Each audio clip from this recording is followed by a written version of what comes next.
Praise the Lord. सबको जय मसीह की।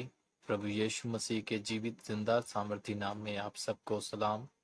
हालेलुया।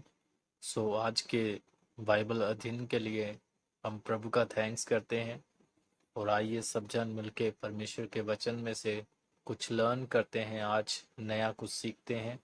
मेरा ये विश्वास है आज जो प्रभु हमें सिखाने वाले हैं वो हमारी लाइफ के लिए एक बेस्ट सब्जेक्ट है, बेस्ट आशीष है परमेश्वर की ओर से दी गई।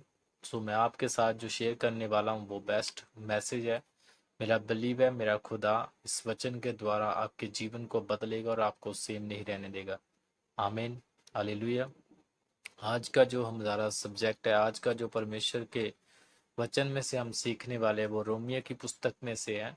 और आप सब जानते हैं कि रोमियो की पुस्तक पौलुस के द्वारा लिखी गई और पौलुस ने इस पुस्तक के अंदर बहुत से भेद लिखे हैं जिनको समझना एक इंसान की बुद्धि के द्वारा नहीं लेकिन उसे आत्मिक रीति से समझा जा सकता है। हालेलुया।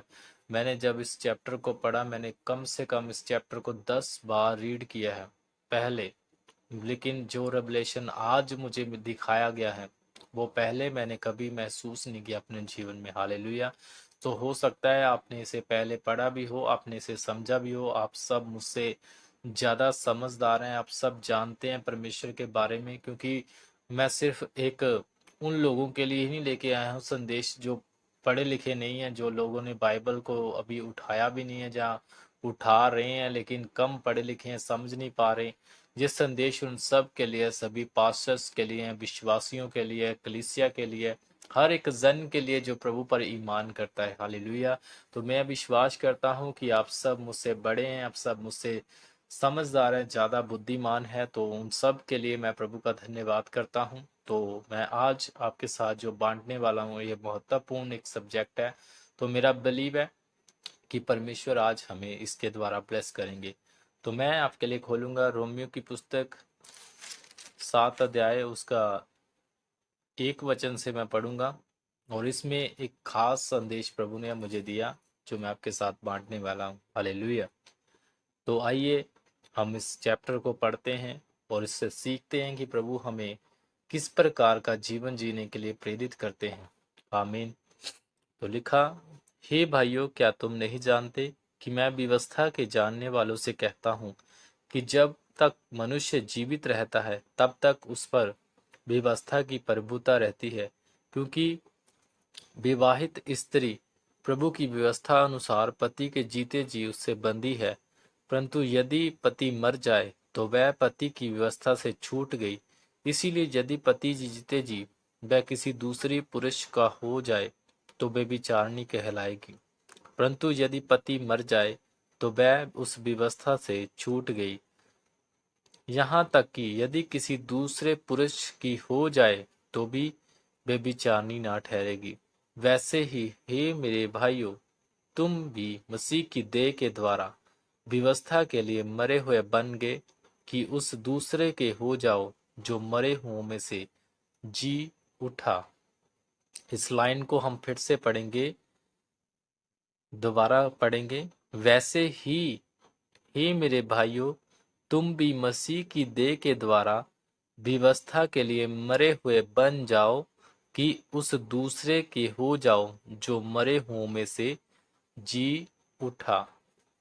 अगर हम जी उठा शब्द को ध्यान से पढ़ें तो इसका मतलब है कि यीशु मसीह का एक उठने का मतलब कि एक ऐसी सामर्थ्य से जीना, ऐसे एक अभिषेक के द्वारा ब्लेस होना जो लिनिज के श्रापों को तोड़ता है। हालेलुया। लिनिज के श्रापों को तोड़ देता है। तो हम सब जानते हैं कि जब हम पुराने नियम में जाते हैं तो बाइबल ऐसा बयान करती है कि एक इंसान के द्वारा हमारे जीवन में मृत्यु ने वास किया, एक इंसान के द्वारा हमारे अंदर पाप ने वास किया, तो एक इंसान के द्वारा हमारे अंदर उन सब अशुद्ध चीज़ों ने वास किया, उन शारीरिक चीज़ों ने वास किया जो हमारे अंदर नहीं होनी चाहिए थी। बाइबल कहती है कि वो यीशु मसीह जो थे वो मुर्दों में से जी उठे। इसका मतलब कि उन्होंने हमें सब तरह के बंधनों से आजाद कर दिया। तो जहां लिखा कि पौलुस इस एग्जाम्पल को ले रहा है कि जब स्त्री का पति जीवित है तो व्यवस्था के अनुसार वो दूसरा पति नहीं कर सकती, वो दूसरे पति की नहीं हो सकती। तो इसीलिए वो कहता है कि जब स्त्री का पति मर जाए तो उसके बाद वो व्यवस्था से छूट जाती है। तो बाइबल कहती है कि हम यीशु मसीह के लिए अब जीवित हैं, ना कि हम व्यवस्था के लिए या किसी इंसान के लिए जीवित है। हालेलुया। हम सब किसके लिए जीवित हैं? मसीह के लिए। तो यहाँ वचन में साफ बयान किया कि वह जी उठा कि हम दूसरे के नहीं पर मरे हुओं में से जी उठा ताकि हम परमेश्वर के लिए फल लाएं। हालेलुया।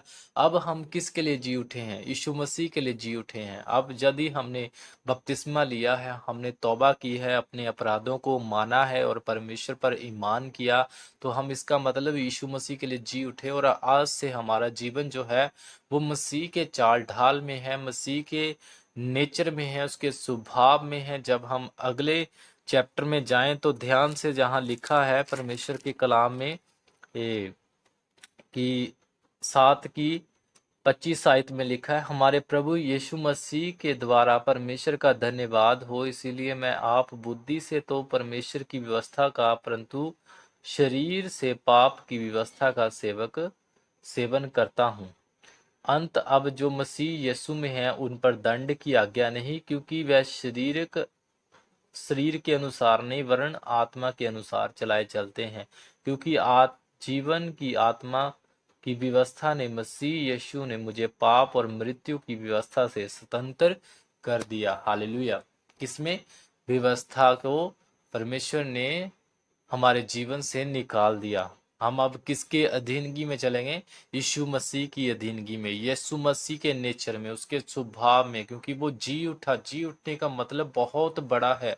उसके जी उठने के द्वारा ही हम सब तरह के बंधनों से, सब तरह के कर्जों से, सब तरह के श्रापों से,